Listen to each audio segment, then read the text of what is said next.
আমরা এবার এই s minus three by s plus two whole square plus nine এই যে ম্যাথটা আছে এটার বিপরীত ল্যাপ্লাস ট্রান্সফর্ম নির্ণয় করব। আচ্ছা, এই ম্যাথটা উম, সমাধান করার আগে আমরা এর আগে একটা ছোট একটা ম্যাথ সমাধান করে আসি। আচ্ছা, তো এই ম্যাথটা আমরা যখন সমাধান করব, সমাধান করতে আমাদের এই সূত্রটা একটু কাজে লাগবে। আচ্ছা, আমরা একটু এই ম্যাথটার মাধ্যমে এই সূত্র দুটো আমরা একটু বুঝবো।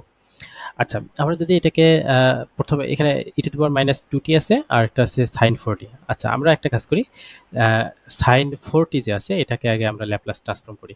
আহ, এটাকে ল্যাপ্লাস ট্রান্সফর্ম করলে সাইন এটি, এটা সূত্র আমরা জানি a by s square plus a square, এই কত আমাদের ফোর, তার মানে একবারে আমি 16 লিখলাম। আচ্ছা, তো এটা হলো আমাদের এটা সূত্র। আচ্ছা, এখন আমাদের এই এই পুরো রাশিটার আমাদের ল্যাপ্লাস ট্রান্সফর্ম নির্ণয় করতে হবে। আচ্ছা, পুরো রাশিটা আমরা ল্যাপ্লাস ট্রান্সফর্ম নিতে গেলে আমরা লিখি e to the power minus two t sine forty. আচ্ছা, তাহলে এটার রেজাল্ট যেটা হবে, আচ্ছা আমরা এখানে একটু দেখি ফাংশন অফ টি, মানে ল্যাপ্লাস ট্রান্সফর্ম আমরা যখন নির্ণয় করি তাহলে কিন্তু টি এর একটা ফাংশন থাকে, যেমন ফোর টি সাইন টি, সাইন এটি বা সাইন এটি, টি এর একটা ফাংশন। এটাকে আমরা ল্যাপ্লাস ট্রান্সফর্ম নির্ণয় করলে এখানে আমাদের একটা এস এর একটা ফাংশন পাই, এই যে পাশে একটা ডান পাশে এস আছে। তার মানে এল এফ অফ টি সমান Laplace transform of f of t সমান আমরা পাইতেছি এফ অফ এস। এখন এই যে এফ অফ টি যার সাথে আমরা ল্যাপ্লাস ট্রান্সফর্ম করলাম, এর সাথে যদি আমরা ই টু দি পাওয়ার মাইনাস এটি গুণ করি, তাহলে কি হবে, এই যে এফ অফ এস আছে এটার সাথে আমরা এই এস প্লাস এ লিখতে পারি। তার মানে ই টু দি পাওয়ার মাইনাস এটি, এখানে এ মানে হলো আমাদের, এখানে এ হলো এখানে মাইনাস টু, যদি আমরা গুণ করি তাহলে এই এস এর জায়গায় যা থাকবে, ডান পাশে এস যা থাকবে এস এর জায়গায় এস প্লাস এ বসাবো। আচ্ছা, আমাদের এখানে এস কত, আমাদের এখানে এ হলো টু, তাহলে আমাদের এই যে এখানে ডান পাশে যে এস আছে এস এর জায়গায় জাস্ট আমরা এস প্লাস এ বসাবো, এ মানে আমাদের এখানে এ হলো টু, তাহলে আমরা বসাই ফোর এস প্লাস এ, এ হলো আমাদের টু স্কোয়ার প্লাস 16, এটা হলো আমাদের অ্যান্সার। তো এই জিনিস, এই সূত্রটা আমাদের, আমরা যে নেক্সট যে ম্যাথটা করতে যাচ্ছি সেই ম্যাথটাতে আমাদের এই সূত্রটা লাগবে, এবং এটা সমানভাবে এটা ইনভার্স ল্যাপ্লাসের ক্ষেত্রেও আমরা এই সূত্রটা অ্যাপ্লাই করতে পারি। আচ্ছা, আমরা এই ম্যাথটা সলভ করতে গেলে আমরা ফার্স্ট একটা ইয়ে করি যে এল ইনভার্স আমাদের নিচে আছে হলো s plus two whole square plus নাইনকে আমরা লিখতে পারি থ্রি স্কোয়ার। আচ্ছা, এখানে আরেকটা জিনিস, আমাদের নিচে আছে s plus two whole square. আচ্ছা, নিচে যদি এস প্লাস টু আছে তাহলে আমাদের উপরেও আমরা সূত্র মিলতে চাইলে আমাদের এস প্লাস টু নিয়ে আসা দরকার। তো এস প্লাস টু আমরা নিয়ে, আমাদের আছে এস মাইনাস থ্রি, তাহলে এস প্লাস টু আমরা যদি এখানে মাইনাস ফাইভ দেই তাহলে আমাদের কিন্তু এস মাইনাস থ্রি আসতেছে, তো আমরা এটাকে এইভাবে লিখতে পারি। আচ্ছা, আমরা আরেকটা কাজ করি, আমরা এটাকে আমরা একটু দুই ভাগ করে নিই। তো কিভাবে দুই ভাগ করে নেই, এস প্লাস টু এটাকে এক এক পাশে রাখলাম, আর হর যা আছে আমরা সেটাই রাখলাম, s plus two whole square plus three square minus five, তাহলে s plus two whole square plus three square. আচ্ছা, আমরা যে লসাগু করি, লসাগু করলে কিন্তু এই উপরেরটাই আসবে, সো আমরা এটা দুই ভাগ করতেই পারি। আচ্ছা, আমরা এখানে আরেকটা কাজ করি, এই দুইটাকে আমরা আলাদা আলাদা ভাগ করে নিই। এল inverse,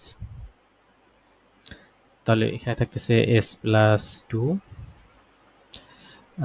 S plus two whole square plus three square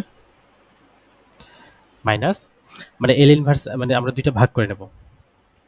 আচ্ছা, ল্যাপ্লাস ইনভার্স। আচ্ছা, এখানে আরেকটা জিনিস আমরা করতে পারি, সেটা হলো আচ্ছা আমরা সূত্র একটা কি জানি, সাইন এটি সমান a by s square plus a square, a by s square plus a square. এখানে এখানে s square plus a square, a আমাদের এখানে কত থ্রি, তো এই যে থ্রি আছে আমাদের উপরে যদি একটা থ্রি নেই তাহলে আমাদের এই সূত্রের সাথে মিলবে, তাহলে উপরে একটা থ্রি নিলে আমাদের এই থ্রিটা আবার এখানে বাদ দিতে হবে, তাহলে ওয়ান বাই থ্রি এটা আমরা বাদ দিলাম। তো এখন আমরা এখানে এখানে লেখার সময় আমরা এটাকে এভাবে লিখতে পারি, ফাইভটাকে আমরা সামনে নিয়ে আসি, 5/3, তাহলে এখানে আমাদের থাকতেছে 3/s+2 whole square plus 3 square. আচ্ছা, 5/3 এটাকে আমরা বাইরেও নিতে পারতাম। আচ্ছা, এখন আমাদের এই আগের আগের আহ, আগের ম্যাথের যে সূত্রটা এটা আমাদের একটু লাগবে। আচ্ছা, এটা কিরকম লাগবে? এই যে আমাদের এখানে আছে s+2, এখানে s+2 whole square plus 3 square. আমাদের এখানে এ কত? s+a, এখানে s+a, এখানে s+a। আমরা এই s+a যেটা, এটাকে আমরা বাইরে নিয়ে আসবো। যদি বাইরে নিয়ে আসি তাহলে এখানে আমাদের e⁻²t, তাহলে l ইনভার্স। তো l ইনভার্স আমাদের তাহলে এটা চলে যাচ্ছে, তাহলে থাকতেছে আমাদের শুধু s প্লাস, আচ্ছা, s² প্লাস a²। আচ্ছা, এটা কিভাবে আসলো? আমরা এই ম্যাথটা আমরা কিভাবে করছি এটা একটু আরেকটু দেখলে বা এই সূত্রটা একটু দেখলে এই জিনিসটা ক্লিয়ার হবে। আচ্ছা, মাইনাস 5/3 সামনে নিলাম।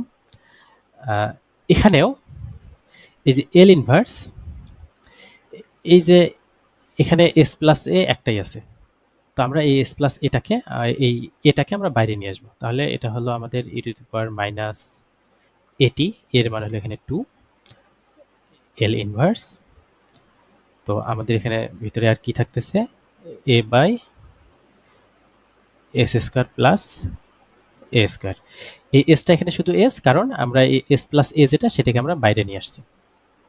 আচ্ছা, তাহলে এখন আমাদের এখানে থাকতেছে e⁻−2t, এল ইনভার্স s/s² প্লাস a²। আমরা জানি cos at সমান s/s² প্লাস a², আর সেটাকে যদি আমরা ইনভার্স করি তাহলে আমরা পাবো cos at, এ আমাদের এখানে 3, s/s² প্লাস a², তাহলে cos 3t মাইনাস 5/3, তাহলে e⁻−2t আমাদের থাকলো a/s² প্লাস a², তাহলে sin at, আমাদের এটা সমান আসতেছে আমাদের sin a হলো 3t। আচ্ছা, এটা রাখলেও আমাদের অ্যান্সার হবে, অথবা আমরা যদি এটাকে একটু সাজাই তাহলে e⁻−2t এখানেও আছে, এখানেও আছে, আমরা একটু কমন নেই, তাহলে 3 দিয়ে এখানে ভাগ আছে, আমরা 3 1/3 e⁻−2t যদি কমন নেই, এখানে 3 ভাগ নেই, তাহলে 3টা গুণ হবে, 3 cos 3t minus 5 sin 3t। আচ্ছা, এটা আমাদের অ্যান্সার।